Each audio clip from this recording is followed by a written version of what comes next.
ሰላም የተከበራችሁ የጤና ማህደር ቲዩብ ተመልካቾቼ እንደምን ቆይታችኋል? ምንጊዜም በተለያዩ የጤና ትምህርቶች የማቀርባቸውን ትምህርታዊ የጤና መረጃዎች የምትከታተሉ የቻናሌ ቤተሰቦች እንደከዚህ ቀደም ሁሉ ዛሬም አዲስ መረጃ ይዤላችሁ መጥቻለሁ። እንግዲህ እናንተም ደግሞ የምለቃቸውን የጤና መረጃዎች ዳግም ለማግኘት ከፈለጋችሁ የሰብስክራይብ እና ላይክ ምልክቷን አንድ ጊዜ ነካ ማድረጋችሁ እንዲሁም ኮሜንት መጻፋችሁን እንዳዘነጉላለሁ። እስከ ፍጻሜያችን ድረስ መልካም ቆይታ ይሁንላችሁ። አመጋገብና የልብ ጤንነት በቅርበት የተሳሰሩ ናቸው እና ትክክለኛውን አመጋገብ ምርጫ ማድረግ በልብ ደህንነት ላይ ከፍተኛ ተጽዕኖ ይኖራል።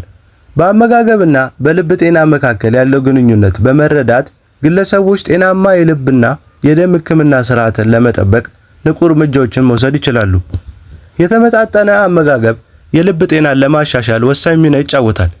በአልሚ ምግቦች የበለጸጉ እንደ ፍራፍሬ፣ አትክልት፣ ሙሉ እህል፣ ስስ ፕሮቲኖችና ጤናማ ቅባቶችን ወደ ዕለታዊ ምግቦች ማካተት የልብ ህመም ተጋላጭነትን ለመቀነስ ይረዳል። እነዚህ ምግቦች የልብ የደም ስር ተግባራትን የሚደግፉ አስፈላጊ ቫይታሚኖች፣ ማዕድናት፣ ጸረ ባክቴሪያዎችና ፋይበር ይሰጣሉ። በተጨማሪም በሳቹሬትድ ፋት፣ ትራንስ ፋት፣ ኮሌስትሮል፣ ሶዲየም እና የተጨመሩ ስኳሮችን መገደብ ጤናማ ልብን ለመጠበቅ አስፈላጊ ነው። በእነዚህ ክፍሎች የበለጸጉ ምግቦች ለደም ግፊት መጠንና ጤናማ ያልሆኑ የኮሌስትሮል መጠን አስተዋጽኦ ያደርጋሉ።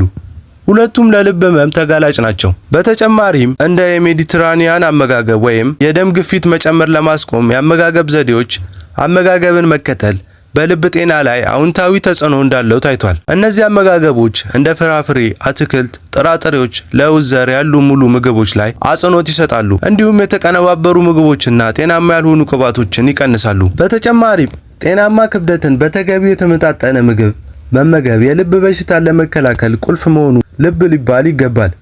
የተመጣጠነ አመጋገብ ከመደበኛ የአካል ብቃት እንቅስቃሴ ጋር ተዳምሮ ክብደትን በአግባቡ ለመቆጣጠር ይረዳል። ስለዚህ ልባችንን መንከባከብ የሚጀመረው በሰሃን ላይ ባስቀመጥነው ነገር ነው። እንደ የሳቹሬትድ ስብና የተጨመሩ ስኳሮች ያሉ ጤናማ ያልሆኑ አካላትን በመቀነስ ለንጥረ ምግቦች ቅድሚያ ለሚሰጡ የተመጣጠነ ምግብ በመከተል ለሚመጡት ዓመታት ጥሩ የልብ የደም ሕክምና አገልግሎት መደገፍ ትችላላችሁ። የትኛው ምግብ ለልብ ጥሩ ነው? ጤናማ አመጋገብ መመገብ የልብ ጤናን ለመጠበቅ አስፈላጊ ነው። ምን እንደሚባሉ ስንመጣ ግምት ውስጥ መግባት ያለባቸው በርካታ ቁልፍ ነገሮች አሉ። በመጀመሪያ በአመጋገብ ውስጥ የተለያዩ ፍራፍሬዎችና አትክልቶችን ማካተት በጣም አስፈላጊ ነው። እነዚህ በንጥረ ምግብ የበለጸጉ ምግቦች የልብ ጤናን የሚደግፉ አንቲኦክሲዳንቶች፣ ቫይታሚኖችና ማዕድናት ይሰጣሉ። በየቀኑ ቢያንስ 5 ጊዜ ፍራፍሬዎችና አትክልቶችን ይጠጡ። ሙሉ እህል ለልብ ጤናማ አመጋገብ ሌላውን አስፈላጊ አካል ነው። በተጣራ እህሎች ይልቅ ሙሉ የእህል ዳቦን፣ ጥራጥሬዎችንና ፓስታዎችን ይሞክሩ። ሙሉ እህል የኮሌስትሮል መጠንን ለመቀነስና የልብ በሽታ ተጋላጭነት ለመቀነስ የሚረዳ ፋይበር ይዟል። ምግብ ውስጥ የሰባ ፕሮቲኖች ማካተት ለልብ ጤናማ ጠቃሚ ነው። እንደ ቆዳ የሌላቸው የዶሮ እርባታ፣ አሳ፣ ጥራጥሬዎችና ለውዝ ያሉ ምንጮችን ይምረጡ። እነዚህ የፕሮቲን አማራጮች ከቀይ ስጋዎች ጋር ሲነጻጸሩ በቅባት ስብ ውስጥ ያነሱ ናቸው። ወደ ስብ በሚመጣበት ጊዜ ጤናማ ካልሆኑት ይልቅ ጤናማ ስብ ላይ ማተኮር አስፈላጊ ነው። ጤናማ ቅባቶች እንደ አቮካዶ፣ የወይራ ዘይት፣ ለውዝና ዘር ያሉ ምንጮች ይካተታሉ። እነዚህ ቅባቶች የኮሌስትሮል መጠንን ለማሻሻልና በሰውነት ውስጥ ያለውን እብጠት ለመቀነስ ይረዳሉ። ጤናማ ልብን ለመጠበቅ የሶዲየም አወሳሰድን መቀነስ ወሳኝ ነው። ከፍተኛ መጠን ያለው የሶዲየም መጠን ለደም ግፊት መጨመር አስተዋጽኦ ያደርጋል። ይህም የልብ ህመምን ይጨምራል። ልብ ይበሉ። በሶዲየም የበለጸጉና በተቻለ መጠን ትኩስ ወይም በቤት ውስጥ የተሰሩ ምግቦችን ይምረጡ። እነዚህ አመጋገብ መመሪያዎች በዕለት ተዕለት እንቅስቃሴ ውስጥ ማካተት የልብ ጤናን መደገፍ ይችላሉ። በጊዜ ሂደት ትንሽ ለውጥ ማድረግ በአጠቃላይ ደህንነቶን የረጅም ጊዜ ጥቅሞች እንደሚያመጣ አስታውሱ። ሌላው ለልብ ጎጂ የሆኑት የትኞቹ ምግቦች ናቸው ነው። የተወሰኑ ምግቦችና ንጥረ ነገሮች በመራቅ ለልብ በሽታ ተጋላጭነት በከፍተኛ ሁኔታ በመቀነስ አጠቃላይ የልብ ደም ቧንቧ ጤንነትን ማሳደግ እንችላለን። ልናስወግደው የሚገባ አንድ ቁልፍ ነገር የሳቹሬትድ እና ትራንስ ፋትን ከመጠን በላይ መጠቀም ነው። እነዚህ ጤናማ ያልሆኑ ቅባቶች የኮሌስትሮል መጠንን ከፍ ሊያደርጉና ለልብ ጋር የተያያዙ ጉዳዮችን የመጋለጥ ዕድልን ይጨምራሉ። በቅባት የበለጸጉ ምግቦች ቀይ ስጋ፣ ሙሉ ቅባት ያላቸው የወተት አስተዋጽኦና የተጠበሱ ምግቦችን ያካትታሉ።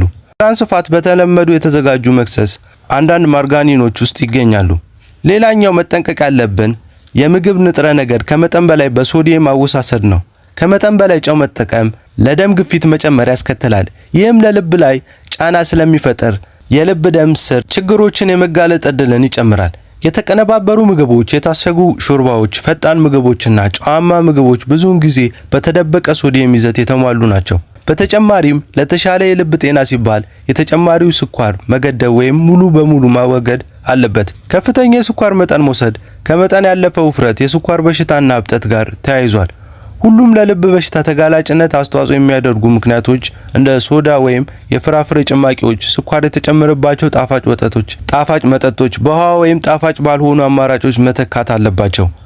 እነዚህ ቁልፍ የአመጋገብ ሁኔታዎች በማስታወስና እነሱም ለማስወገድ በጥንቃቄ ምርጫዎችን በማድረግ ጤናማ የልብ አኗኗርን ለማራመድ ንቁ እርምጃዎችን መውሰድ እንችላለን።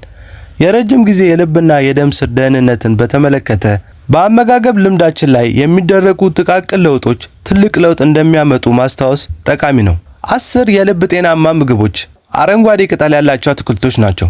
ጎመንና ኮላርድ አረንጓዴ ያሉ አትክልቶች በቪታሚኖች፣ ማዕድናትና ፋይበር ጨምሮ አስፈላጊ በሆነ ንጥረ ነገሮች የበለጸጉ ናቸው።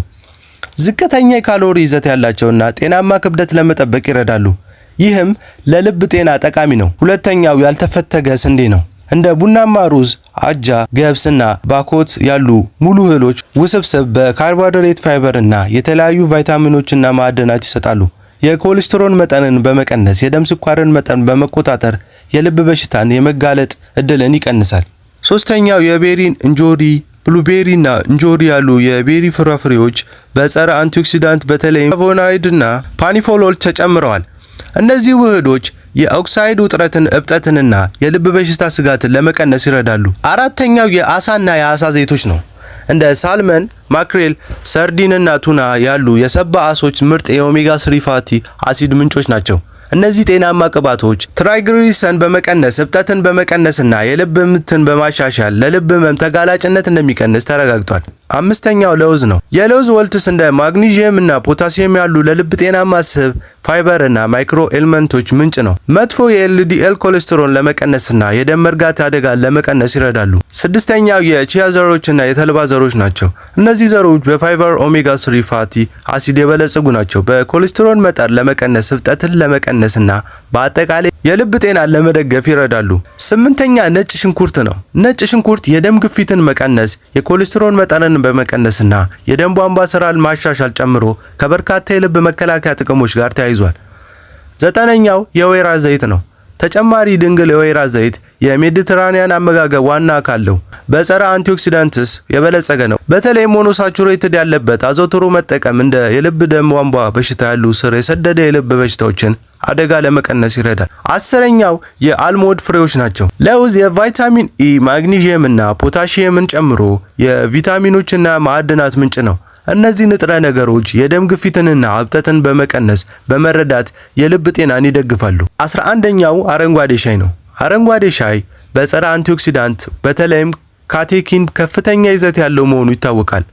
ሜታቦሊዝምን በማሳደግ የሰውነት ስብን በመቀነስና የኢንሱሊን ስሜትን በማሻሻል ለልብ ጤና ጠቃሚ የሆኑትን በክብደት አያያዝ ላይ ያግዛል። በአጠቃላይ የልብ ጤና በእጃችን ውስጥ ነው። በየቀኑ የምንመርጠው ምግብ ልባችንን ሊጠብቅ ወይም ሊጎዳ ይችላል። ፍራፍሬ፣ አትክልት፣ ሙሉ እህል፣ ጤናማ ይዘትና አሳን በመምረጥ የልብ ህመምን አደጋ በእጅጉ መቀነስ እንችላለን። ከዛሬ ጀምሮ አንድ ትንሽ ለውጥ ጀምር፣ ምክንያቱም ትንሽ ለውጥ ታላቅ የጤና ውጤት ያመጣል። ቪዲዮውን እስከ መጨረሻው ስለተከታተላችሁት በጣም አመሰግናለሁ። በዚህ ቻናል ላይ የማካፍላችሁ መረጃዎች ሁሉ ጤናችሁን እንዲረዱ፣ ዕውቀታችሁን እንዲጨምሩና በእድሜ ሙሉ ጤናማ ህይወት እንድትኖሩ ብቻ ነው። የጤና ጉዳይ ትንሽ ቢመስልም እርስዎ ህይወት ላይ ታላቅ ተጽዕኖ አለው። ስለዚህ ዛሬ ያገኛችሁትን መረጃ በተግባር ላይ ማዋል ጀምሩ። አንድ ቀላል ልምድ መቀየር በነገ ታላቅ ህይወት ሊያመጣ ይችላል። ይህ ቪዲዮ አስተማማኝና ጠቃሚ እንደነበር ካሰባችሁ ላይክ በመጫን ድጋፋችሁን አሳዩኝ። ምክንያቱም ይህንን ተጨማሪ ጠቃሚ ይዘት እንድናቀርብ ያበረታታናል። እንዲሁም ቻናላችንን ሰብስክራይብ በማድረግ እያንዳንዱን አዲስ ቪዲዮ በመጀመሪያ እንዲያገኙት የደወል ምልክቷን አትርሱ። ይህንን መረጃ ለሚፈልጉት ወገኖቻችሁ፣ ለቤተሰቦቻችሁና ለጓደኛችሁ በማጋራት የአንድ ሰው ህይወት ሊቀይር እንደሚችል አትርሱ። በመጨረሻም ጤና ከሁሉ በላይ ነው። ገንዘብ ቢመጣ ይሄዳል፣ ጤና ግን ከሄደ መመለሱ አይቀለንም። ስለዚህ ራሳችሁን ውደዱ፣ ልባችሁን ጠብቁና ጤናማ ምርጫዎችን በየቀኑ አድርጉ። እስከሚቀጥለው ቪዲዮ ድረስ ሰላም ቆዩ።